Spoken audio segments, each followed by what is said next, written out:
जय श्री राधे श्याम निताई गौर हरि बोल। সুধী ভক্তবৃন্দগণ,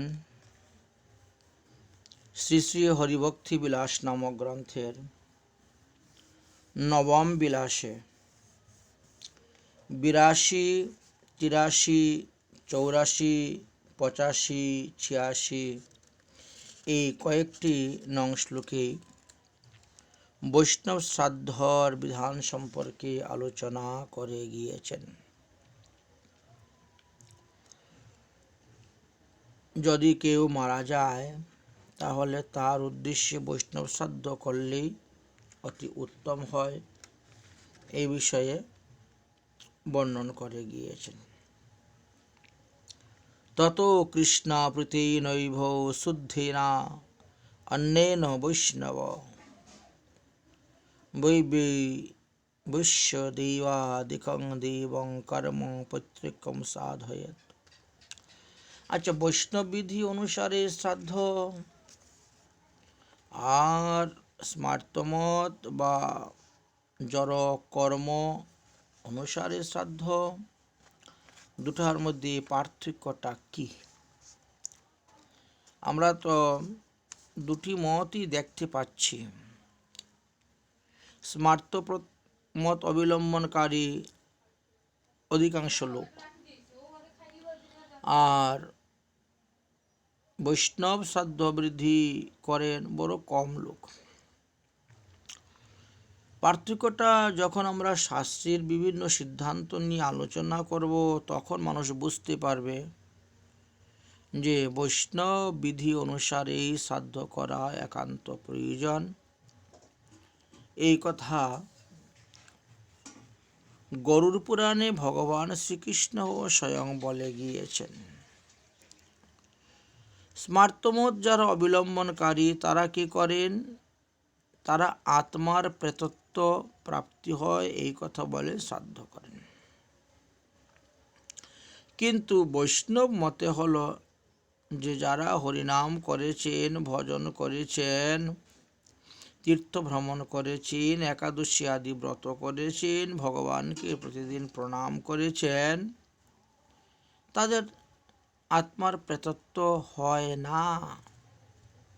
সুতরাং এখানে প্রেত বলে কেন আমি পিণ্ডি দান করতে যাব? প্রথম পার্থক্য আমরা দেখতে পেলাম। দ্বিতীয় পার্থক্য হলো স্মার্ত মত পথ অবলম্বনকারী তারা বলবেন যে হ্যাঁ, প্রেতক্রিয়ার প্রয়োজন আছে, প্রেতক্রিয়া করতে হয়। কিন্তু বৈষ্ণব বিধি অনুসারে বলবেন যে না না, প্রেতক্রিয়ার কোনো প্রয়োজন নাই। ভগবত প্রসাদ দেও, মৃত ব্যক্তির উদ্দেশ্যে বৈষ্ণব সেবা দেও, গীতা ভাগবত আদি পাঠ দাও, হরিনাম সংকীর্তন আদি করো, বাস এটি। স্মার্তমত অবলম্বনকারী লোক তারা শ্রাদ্ধেতেও আমিষ দ্রব্যাদি ব্যবহার করে থাকে। আমিষান্নতেই তারা যে শ্রাদ্ধ ক্রিয়া হয়ে থাকে। কিন্তু বৈষ্ণব বিধি অনুসারে যারা শ্রাদ্ধ করেন তারা ভগবানের মহাপ্রসাদ অন্ন দ্বারা সেই বিধি আত্মার প্রতিবিধান করে থাকেন। চতুর্থ পার্থক্য, বিধবা নারী বা শুদ্ধ ব্রাহ্মণগণকেও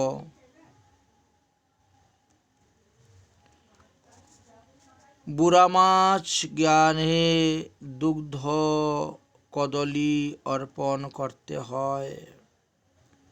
কিন্তু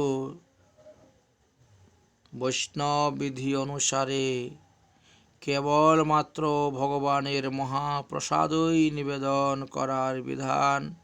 অপ্রসাদী দ্রব্য কখনো দান করিবেন না, দিবেন না।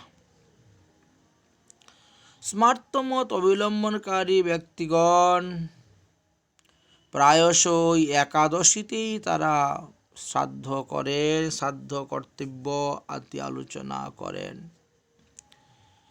কিন্তু বৈষ্ণব বিধি অনুসারে লেখা আছে একাদশীতে পিতৃগণ এই পাপান্ন গ্রহণ করেন না।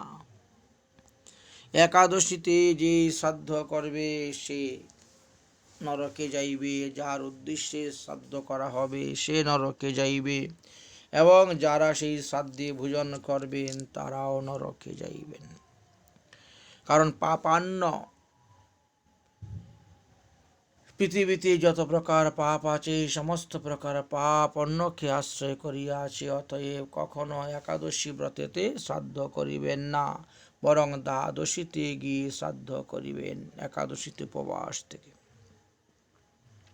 ষষ্ঠ পার্থক্য আমরা পেলাম, স্মার্তমতে যারা আছেন তারা পুরক পিণ্ডিদান প্রেতের ভূগময় দেহ গঠন করেন। 10টা পিণ্ডির দ্বারা 10 ইন্দ্রিয়যুক্ত একটি অতিবাহিক দেহ তৈরি করে দেন। কিন্তু বৈষ্ণব বিধি অনুসারে দেখা গেল বৈষ্ণবগণ দেহান্তে কৃষ্ণ দাসত্ব লাভ করেন, তাই ভোগময় দেহ গঠন হয় না। 10টা পিণ্ডির দ্বারা 10যুক্ত ইন্দ্রিয় আর দ্বারা অতিবাহিক দেহ তৈরি করতে হয় না, কারণ তারা ভজন করে নিত্য সিদ্ধ কিঙ্করী মঞ্জুরি স্বরূপের ভগবত ধামে চলে যাচ্ছেন। 7 নম্বর আমরা পার্থক্যের কথা আলোচনা করলে দেখতে পাই স্মার্তগণের দেবাবসানে আত্মার প্রেতত্ব প্রাপ্তি ঘটে, তাই অপবিত্র জ্ঞানে শ্রাদ্ধ করা হয়। কিন্তু বৈষ্ণব বিধান অনুসারে বৈধ বিধানে অশরীর আত্মার অর্চন হয়ে থাকে।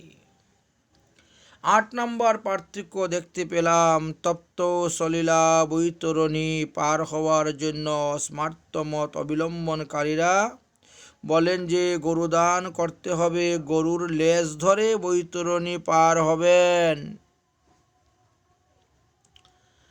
কিন্তু বৈষ্ণব শ্রাদ্ধ বৈষ্ণব বিধান মন্ত্রে দেখা গেল বৈষ্ণবগণ ভগবত দাস, এই ভগবত দাসত্ব প্রাপ্ত হয়েছেন, সুতরাং বৈতরণী পারের জন্য কোনো গোদানাদির প্রয়োজন হয় না। তারা তো বৈতরণী পারই হয় না, তারা তো পুষ্প বিমানে বসে হরিধামে গমন করে যায়, ভগবত ধামে, তাদের আর বৈতরণী কি। 9ম পার্থক্যটা দেখতে পেলাম এই দুইটি মতের মধ্যে, অর্থাৎ স্মার্ত মত অবলম্বনকারীরা শ্রী বিষ্ণু পূজার মুখ্যাঙ্গ নহে, তারা বলেন আবরণ দেবতার স্বরূপ মাত্র। তারা গণেশাদি পঞ্চদেবতা, 10 দিকপাল, ষোড়শ মাতৃকা এদের পূজাই করে থাকেন। কিন্তু বৈষ্ণবগণের শ্রী বিষ্ণু পূজাই হল মুখ্য, বিষ্ণু পূজাই মুখ্য অঙ্গ শ্রাদ্ধেতে। 10ম পার্থক্য আমরা দেখলাম, স্বপিণ্ডীকরণের পর প্রেতত্ব খণ্ডন হয়, একথা স্মার্তমত অবলম্বনকারীরা বলেন। কিন্তু বৈষ্ণব মতে দেখা গেল প্রেতত্ব হয়ই না বলিয়াই স্বপিণ্ডীকরণেরও প্রয়োজন হয় না। প্রতি বৎসর তিরুভাব তিথিকে স্মরণ করিয়া ভগবত প্রসাদন্ন নিবেদন বা মহোৎসব বৈষ্ণব সেবাদি করিবেন, বৎসর বৎসর শ্রাদ্ধ করার কোনো প্রয়োজন হয় না। স্মার্তমতরা অবলম্বনকারীরা বলেন যে স্বর্গভোগ কাম্য শ্রাদ্ধ হয়, শ্রাদ্ধ করলে সেই ব্যক্তি পাপ থেকে মুক্তি লাভ করিয়া স্বর্গে যায় এবং স্বর্গভোগ করে থাকে, অতএব শ্রাদ্ধ করা। কিন্তু বৈষ্ণবগণ শ্রী ভাগবত প্রীতিকাম্য এবং কৃষ্ণ দাসস্য কাম্যে তারা শ্রাদ্ধ করিয়া তাকে নর্তা শ্রদ্ধা সহিত ঘৃতযুক্ত দধিযুক্ত অন্নাদি দান করিয়া থাকেন। 12 নম্বর পার্থক্য আমরা পেলাম, স্মার্তমত অবলম্বনকারীগণ প্রেতের উদ্দেশ্যে পিণ্ডিদান না করিলে শ্রাদ্ধ হয় না, এই কথাই তারা দাবি করেন।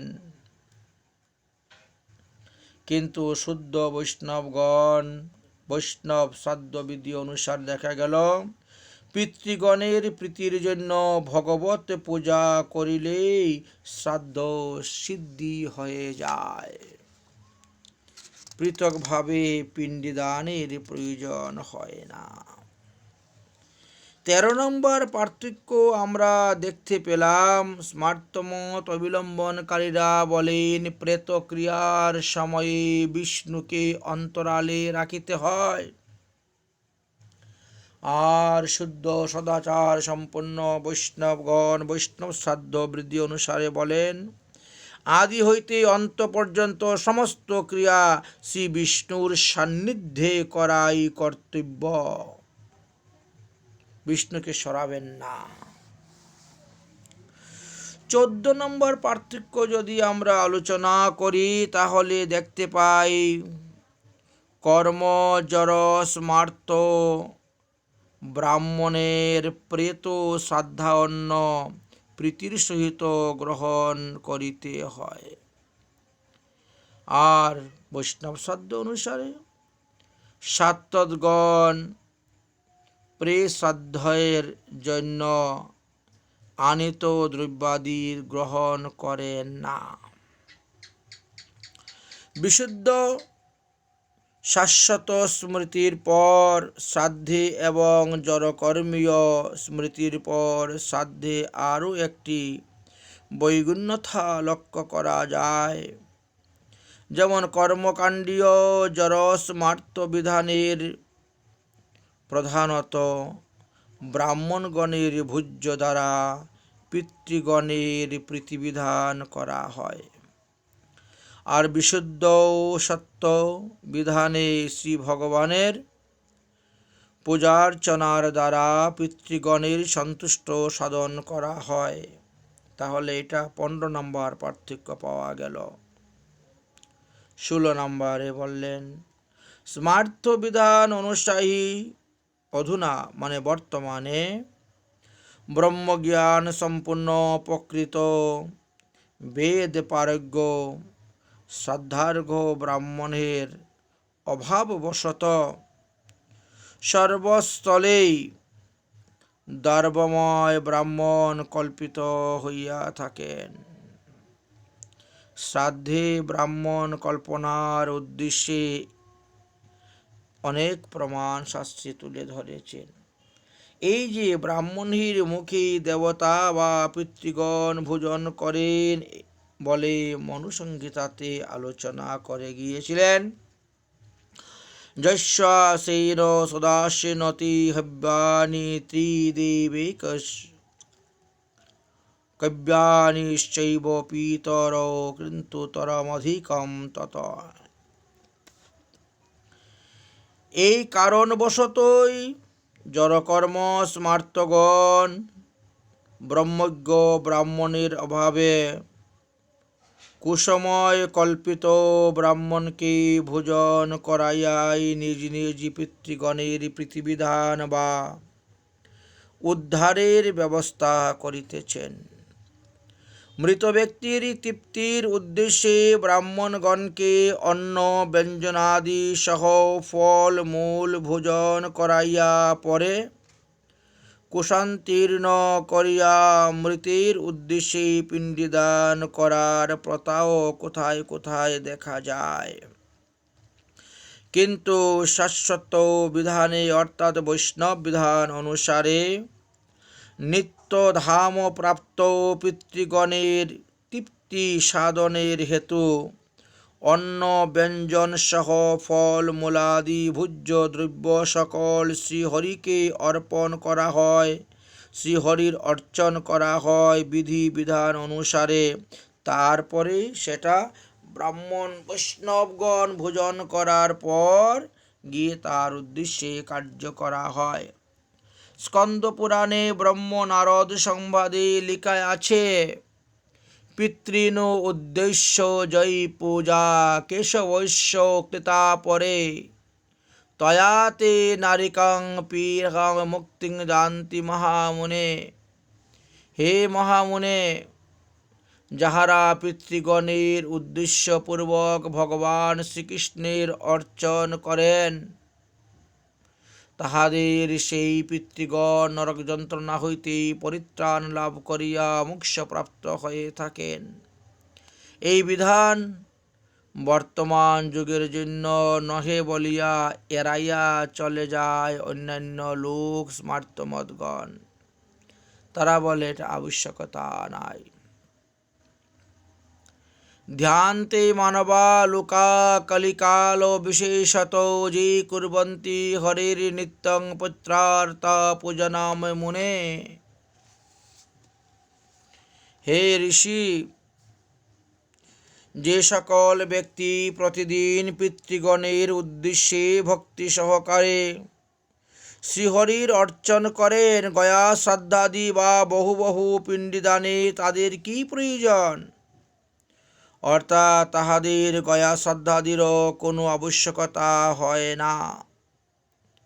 একমাত্র কর্মকাণ্ডীয় শ্রাদ্ধের নিরর্থকতা সম্পাদনের জন্যই শ্রী গৌরসুন্দর গয়াতে গিয়েছিলেন এবং গয়া শ্রাদ্ধ করেছিলেন।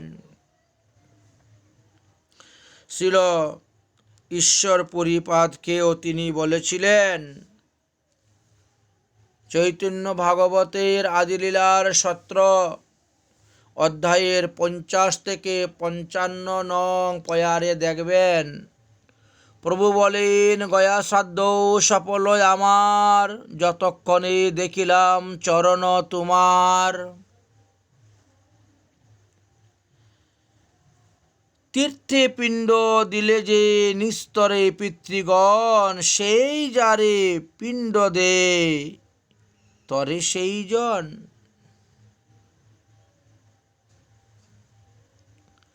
তোমার দেখিতেই মাত্র কোটি পিতৃগণ, সেই কণে সর্ববন্ধন হয় বিমোচন। তাহলে দেখেন তো, কলিযুগ পাবনবতার শ্রী শ্রী গৌরাঙ্গ মহাপ্রভু ঈশ্বরপুরীকে বললেন, আমি গয়াতে এসে তোমার চরণ দর্শন করে আমি কৃতার্থ হইলাম, ধন্য হইলাম। আরে গয়াতে পিণ্ডিদান করলে আমার পিতৃগণ উদ্ধার হবেন, কিন্তু আপনার মতন বৈষ্ণবকে দর্শন করলে, আপনার মতো বৈষ্ণবকে প্রণাম করলে, ভোজন করাইলে তো আমার কোটি কোটি পিতৃগণ উদ্ধার হন। সেই কণে সর্ববন্ধন হয় বিমোচন, তোমা দেখিলেই মাত্র কোটি পিতৃগণ উদ্ধার হয়ে যান। অতএব তীর্থ নহে তোমারও সমান, বৈষ্ণবের সমান কোনো তীর্থই নাই। সে গয়াই বলেন আর প্রয়াগ বলেন। অতএব তীর্থ নহে তোমারও সমান, তীর্থের পরম তুমি মঙ্গল প্রধান। হে পরম বৈষ্ণব ঈশ্বর পরিপাদ, আপনি তো তীর্থকে পবিত্র করার জন্য এসেছেন। সংসার সমুদ্র হইতে উদ্ধার আমারে, এই আমি দেহ সমর্পিলাম তোমারে। আপনি আমাকে দীক্ষা প্রদান করুন, আমি আমার এই দেহ আপনার চরণে অর্পণ করে দিলাম, সমর্পণ করলাম। কৃষ্ণ পাদ পদ্মের অমৃত রসপান আমারে করান তুমি, এই চাহিদান। তাহলে দেখা গেল কি, কিং দত্তে বহুবি পিণ্ডে গয়া শ্রদ্ধাধিভি মুনে, যে অর্চিত হরি ভক্তা পিতৃত্বঞ্চ দিনে দিনে। গয়াতে শ্রাদ্ধ করে কি হবে? এত গয়াতে শ্রাদ্ধ করলে আপনার এক পুরুষ উদ্ধার হচ্ছেন, আর ভগবত অর্চন করলে, ভগবত ভক্ত বৈষ্ণবগণের অর্চন করলে কোটি পিতৃগণ উদ্ধার হয়ে যান। হরিভক্তি বিলাসের নবম বিলাসের 103 নং সংখ্যক শ্লোকেতে দিয়েছেন নারদ পঞ্চরাত্রির কথা।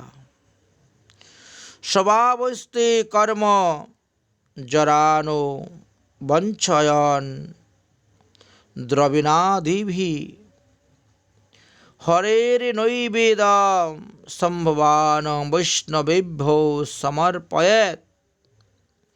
জড়কর্ম স্মার্ত মত যারা অবলম্বন করেন তারা অবৈষ্ণবগণকে ভোজন করায়। ভগবানের অনিবেদিত দ্রব্যাদি তারা দান করে। তারা লোভনীয় জিহ্বার লালসায় আমিষাদি গ্রহণ করে। অর্থাদি প্রকৃত বস্তুর দ্বারা বঞ্চনা করিয়া বৈষ্ণবগণকে শ্রীহরির নৈবেদ্য প্রদান করিবে। শাস্ত্রে বলছেন একভাবে, ওরা চলে অন্যভাবে। যস্তু বিদ্ধা বিনির্মুক্তাং মূর্খং তত্ত্বানো বৈষ্ণব বেদ বিদভ্যো ধানিভ্যো শ্রদ্ধং তদক্ষয় ভবেৎ। হরিভক্তি বিলাসের নবম বিলাসের 57 নং শ্লোকেতে বললেন, যদি কোনো বৈষ্ণব মূর্খ থাকে, বিদ্যাহীন থাকে, তথাপিও তাকে অনাদর করিবে না। বেদবিদগণকে শ্রাদ্ধ প্রদান করিলে বিপ্র কর্তৃক সেই শ্রাদ্ধ রাক্ষস কর্তৃক গৃহীত হয়। অর্থাৎ অবৈষ্ণব ব্রাহ্মণকে যদি শ্রাদ্ধে দ্রব্য দান করা হয় তাহলে সেটা রাক্ষস কর্তৃক গৃহীত হয়েছে বলে জানবেন। এই জন্যই তো অদ্বৈত আচার্য প্রভু যখন তিনার পিতৃশ্রাদ্ধ করেছিলেন, তো সেই সময়ে তিনি অন্য কাউকে অগ্রভাবে না দিয়ে তিনি হরিদাসকে সবার আগে দিয়েছিলেন।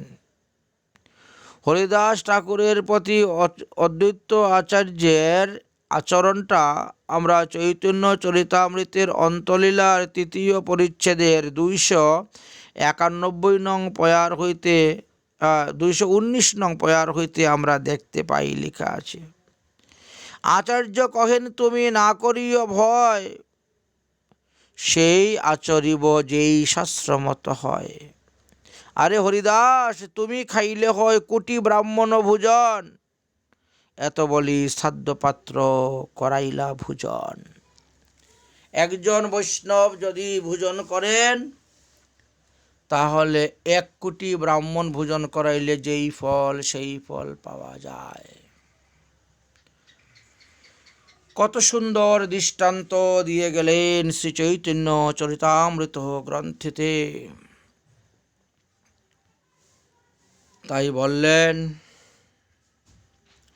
এই সকল কারণেই সাত্ত্বিক বৈষ্ণবগণ বৈষ্ণব বিধি অনুসারে যারা চলেন, সেই ধর্মনিষ্ঠ বর্ণাশ্রমীগণ স্মার্ত প্রবক্ত রঘুনন্দন ভট্টের প্রবর্তিত মতগুলাকে অনুমোদন করেন না, স্বীকার করেন না। এই রঘুনন্দন ভট্টাচার্যের অনুবর্তী হয়ে তারা চলেও না। এনার মত পথ বৈষ্ণব ধর্মের সম্পূর্ণ বিরোধ, যা আমরা একটু আগে আলোচনা করলাম 16টি। স্মার্তমত প্রবর্তক রঘুনন্দন যেই সময়ে বর্তমান ছিলেন, বৃদ্ধ স্মৃতিশাস্ত্র সংলঙ্ঘন করেন। তাহারও পূর্বে শ্রী বৃন্দাবনে শ্রীমৎ গোপাল ভট্ট গোস্বামীপাদ ও শিল সনাতন গোস্বামীপাদ এই শাশ্বত স্মৃতি সংকল্প করিয়াছিলেন। বৈষ্ণব ধর্মের বৈষ্ণব শ্রাদ্ধের কথা আলোচনা করে গিয়েছেন। এই যে বাংলায় স্মার্তমত প্রবর্তক রঘুনন্দন ভট্টাচার্য, তিনি বাংলার সর্বশ্রেষ্ঠ বিদ্যাপীঠ নবদ্বীপেই অবস্থান করিয়া বৃদ্ধ স্মৃতি সংলগ্ন করিয়া রাজানুগ্রহে অচিরকালের মধ্যে সমগ্র বাংলাদেশে প্রবল প্রতিপত্তি বিস্তার করেন। কিন্তু শাশ্বত স্মৃতি সুদূর বৃন্দাবনের নিবৃত নিকুঞ্জে রচিত হইয়া বাংলাদেশে আসিয়া প্রচার ও প্রতিপত্তি লাভ করিতে বহু বাধাবিঘ্ন ঘটিয়াছে। সেই জন্যই বাংলাদেশে আসিয়া পৌঁছিতে বেশ বিলম্ব হইয়াছিল। অন্যদিকে বাংলাদেশ হইতে সংস্কৃত চর্চা ক্রমশ বিলুপ্ত হইয়া যাওয়ায় শ্রী হরিভক্তি বিলাস, সক্রিয়া, সদ্যসার দীপিকা, শ্রী নৃসিংহ পরিচর্যা, শ্রী রামার্চন চন্দ্রিকা প্রভৃতি শাশ্বত স্মৃতি গ্রন্থের পঠন পাঠন একরূপ বন্ধই হয়ে গেছে, উঠিয়া গিয়াছে। তখনকার দিনের অধিকান্ত শাশ্বত ব্রাহ্মণ গোস্বামীগণ বহুল্য পরিমাণে স্মার্ত মত অবলম্বন হইতে বাধ্য হন। এই সুযোগে জড়কর্ম স্মার্তগণ বৈষ্ণব সমাজকে বিশেষভাবে আক্রমণ করিবার অবকাশ পাইয়া অবৈধ অনধিকার চর্চা করিয়া নিরহ বৈষ্ণব সমাজের উপর প্রতিপত্ত বিস্তার লাভ করেন। জড়কর্ম স্মার্তমতের খণ্ডন করিবার মতন উপযুক্ত বৈষ্ণব আচার্যের অভাববশত বিশুদ্ধ বৈষ্ণব শ্রাদ্ধ পদ্ধতি প্রণালী লৌকিক বা বৈদিক কোনো কর্ম সুসম্পন্ন হয় নাই। সুদীর্ঘ দিন ব্যাপী এইভাবে স্মার্তকর্ম জড়কর্ম করে স্মার্ত সমাজ বৈষ্ণব সমাজের প্রতি অনধিকার অত্যাচার চালাইয়া আসিয়াছেন। শুধু বৈষ্ণব শ্রাদ্ধর বিষয়ে শ্রীপাদ সনাতন গোস্বামী এই প্রকার অভিপ্রায় ব্যক্ত করিয়াছিলেন যে যথা এবঞ্চ পিত্রাদ অর্ঘ্যম ভগবত পূজয়াং পশ্চাৎকৃতায়াং ভগবত নিবেদিতৌ নৈব সত্তো শ্রদ্ধাদি সম্পভ্যো তন্মায়া গুণনিকৃতি মূর্ধানি মহাফলৌ প্রবুদ্ধত এবেতি ভাবঃ।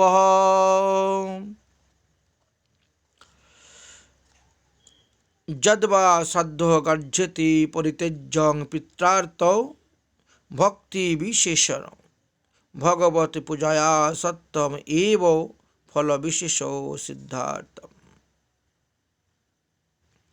পিতৃগণের হিতার্থে ভগবানের পূজা করিয়া পরে সেই ভগবত নৈবেদ্য প্রসাদ অন্ন দ্বারা শ্রাদ্ধ করিলে মুক্তি আদি মহাফল প্রাপ্ত হইয়া থাকে। অথবা শ্রদ্ধাগ্রহ পরিত্যাগ করিয়া পিতৃবর্গের হিতার্থে বিশেষ ভক্তি সহকারে কেবল শ্রী ভগবানের পূজা করিলেই সত্য ফল বিশেষ সিদ্ধি হইয়া থাকে।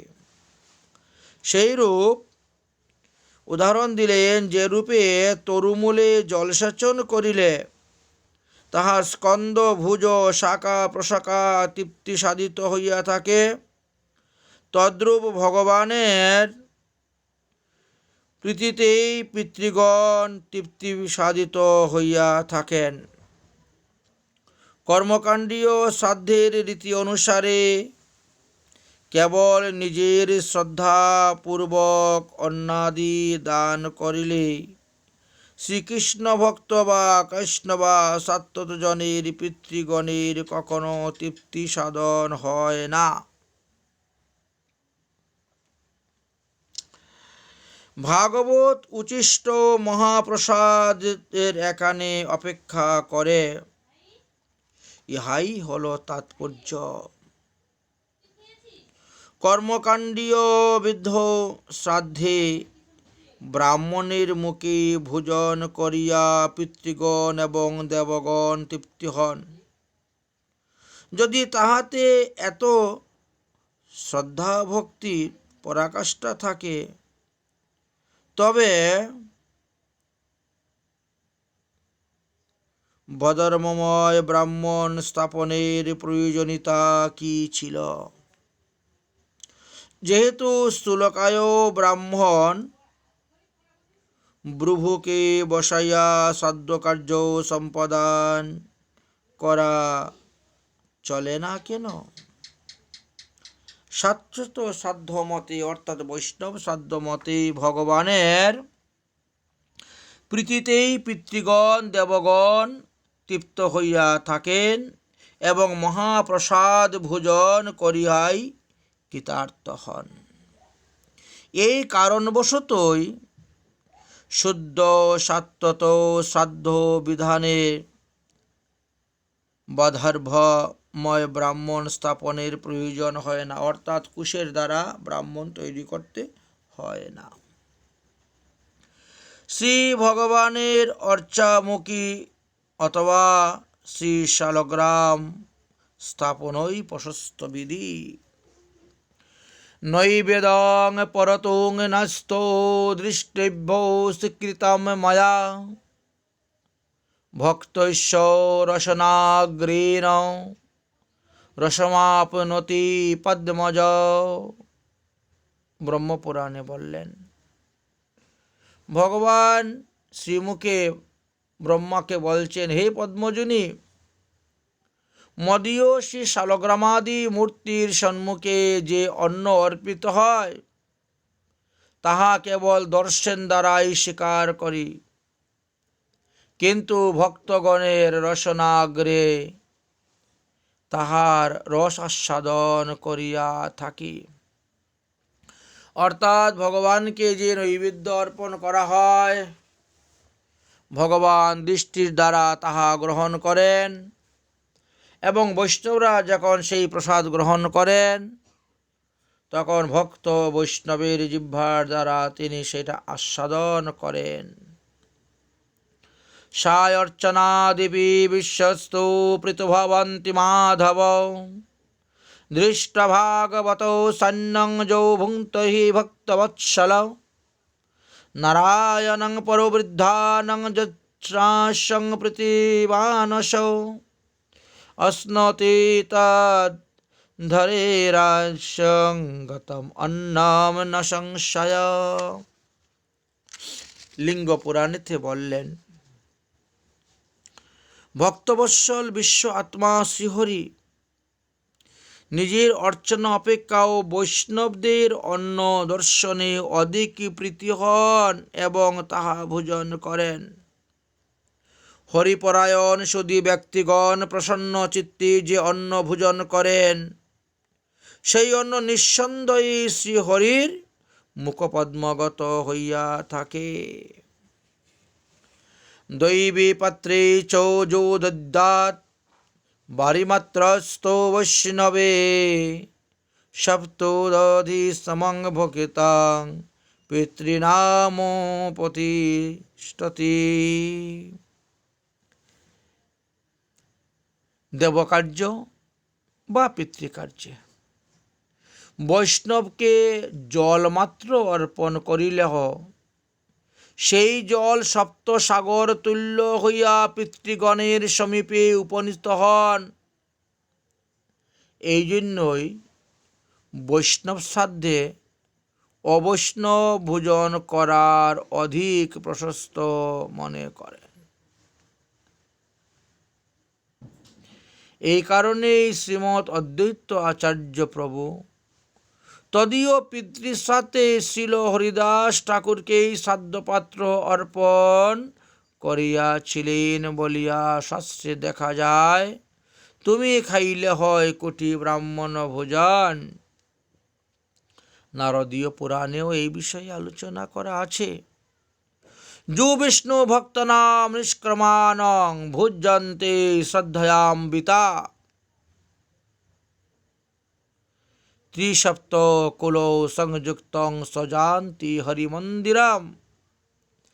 যিনি শ্রদ্ধা এবং ভক্তি সহকারে নিষ্কাম হরিভক্তি পরায়ণ বৈষ্ণবদেরকে ভোজন করান, তাহার 21 পুরুষ 21 কুলসহ শ্রীহরিধামে গমন করেন। ব্রহ্মপুরাণেও এই বিষয়ে উক্ত আছে। সংকাঙ্ক্ষিতৌ তনু বিপিরৌ ভুক্তন্তে যস্যা সৌবিষ্ণনে তদন্নম স্বয়মাপ্নুতে পিতৃভি সহ কেশবঃ। যাহার গৃহে শ্রীকৃষ্ণ ভক্ত কৃষ্ণ বা শাশ্বত প্রসাদভোজী সদাচার সম্পন্ন বৈষ্ণব বা ব্রাহ্মণ ভোজন করেন, সেই গৃহে শ্রীহরি স্বয়ং পিতৃগণের সহিত সেই অন্ন ভোজন করেন। তদনুকূলে স্মৃতিতে এই প্রকার উক্ত করা আছে। সুরা ভাণ্ডস্ত পীযুষং যথা নশ্যন্তি তৎক্ষণাৎ চক্রাং করোষিতো শ্রদ্ধা শ্রাদ্ধং তথা শশ্বতপো অব্রবীত। শতপথ বলিলেন, অমৃত সুরাভাণ্ডে স্থাপিত হইলে যেই রূপে অপবিত্র হয় এবং পানের অনুপযোগী হইয়া উঠে, তদ্রূপ বিষ্ণু বা বৈষ্ণববিহীন সাদেহ সেই রূপ শুভ আশু বিনিষ্ট হইয়া থাকে। সুতরাং যে স্থলে শাশ্বত বিধিমত অনুসারে শ্রী ভগবত নিবেদিত মহাপ্রসাদের দ্বারা শ্রাদ্ধ করা হয়, সেই স্থলেই বৈষ্ণবগণ ভোজন করিয়া থাকেন। কর্মকাণ্ডীয় প্রেতশ্রাদ্ধে বৈষ্ণবগণ কখনো ভোজন করিবেন না, একথা গরুড় পুরাণেও উল্লেখ করা আছে, বরাহ পুরাণেও উল্লেখ করা আছে। ইহা ইতঃপূর্ব বিবৃত হইয়াছে। উক্ত শ্লোকের টিকাতে সেই সনাতন গোস্বামী পাদ তিনি তিনার মত প্রকাশ করে বললেন, এবং শ্রাদ্ধে আবশ্যং বৈষ্ণব ভোজনং বৈষ্ণবশ্চ তো ভগবত নিবেদিতা নৈবেদ্যং শ্রদ্ধাধিকম ইতি সিদ্ধতি। বৈষ্ণব শ্রাদ্ধের মতে যেই রূপে বৈষ্ণব ভোজন করা বিশেষ কর্তব্য, সেই রূপে ব্রাহ্মণ ভোজন করানো কর্তব্য। বৈষ্ণবের ন্যায় ব্রাহ্মণ ভগবতী তনু, ব্রাহ্মণের বদনেও ভগবান ভোজন করিয়া তৃপ্ত হন, ইহা সত্য।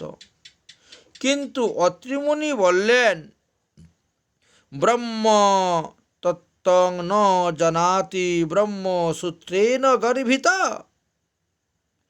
তেনৈব সচ পাপেন বিপ্র পশুর্ধারিত। যিনি ব্রহ্মতত্ত্বই জানে না, কেবল সংস্কারের গর্বে গর্বিত হইয়া নিজেকে ব্রাহ্মণ বলিয়া পরিচয় দেয়, সেই পাপে তাহার নাম পশুপ্রিয়। ধর্মশাস্ত্রকার অত্রির মতে আরও 23 প্রকারের ব্রাহ্মণের পরিচয় পাওয়া যায়, যেটাকে আমাদের অত্রি সংহিতা বলা হয়। তার 374 নম্বর শ্লোক হইতে লেখা আছে, বেদশাস্ত্র দন্ত স্ফুট করিতে অসমর্থন হইয়া তদনুগত ধর্মশাস্ত্র পাঠ আরম্ভ করেন। ধর্মশাস্ত্রে কৃতিত্ব লাভ করিয়া ফলোৎপন্ন করিতে অক্ষম হইয়া পুরাণ বক্তা হন। পুরাণাদির সারমর্ম উদ্ঘাটন করাইয়া লইতে অসমর্থ ঘটিলে কৃষিকার্যের দ্বারাই জীবিকা নির্বাহ করা শ্রেয় মনে করেন। কৃষিকার্যাদিতে শারীরিক পরিশ্রম অপারক হইলে পড়লে ভাগবত কথনরূপ নিযুক্ত হইয়া বৈষ্ণবের গুরু সাজিয়া অর্থ উপার্জন পূর্বক আপনাকে মহাভাগবত বলিয়া প্রচার করাই জীবিকার উপায় স্থির করেন। এই প্রকার ভণ্ড ভাগবত ব্রাহ্মণ ভোজন করাইলে পিতৃগণের সহিতই নরকে যেতে হয়, নিমগ্ন হইতে হয়। ভক্তিপরায়ণ সধর্মনিষ্ঠ ব্যক্তি ব্রাহ্মণ নামে অভিহিত, এটাই শাস্ত্রের যথার্থ প্রমাণ। বৈশিষ্ট্যাদি ঋষির কথা বলা আছে। আবার ভক্তির প্রাধান্য বশত বর্ণ ব্রাহ্মণ না হইয়া তিনি বৈষ্ণব হতে পারেন। শ্রীনারদ ব্রহ্মার পুত্র, তিনি ব্রাহ্মণ না হইয়া বৈষ্ণব নামেই চির প্রসিদ্ধ।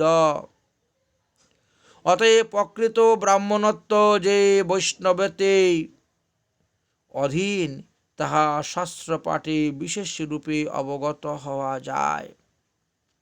যারা বৈষ্ণব তারা সবাই ব্রাহ্মণ, কিন্তু যারা ব্রাহ্মণ তারা সবাই বৈষ্ণব নয়।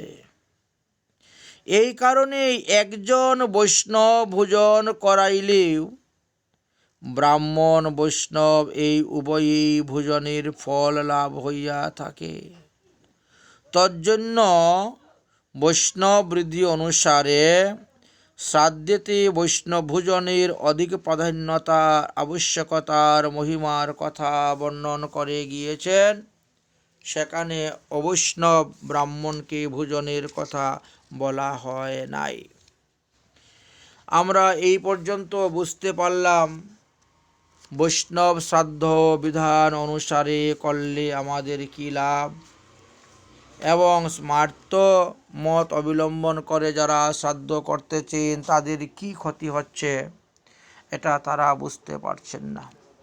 তাই সদ্গ্রন্থ, সৎশাস্ত্র, হরিভক্তি বিলাস আদি গ্রন্থ আস্বাদন করলে আপনারা বুঝতে পারবেন যে প্রত্যেকেরই কর্তব্য বৈষ্ণব পদ্ধতি অনুসারে, বৈষ্ণব বিধি অনুসারেই তাদের পিতৃগণের উদ্দেশ্যে শ্রাদ্ধ আদি করা।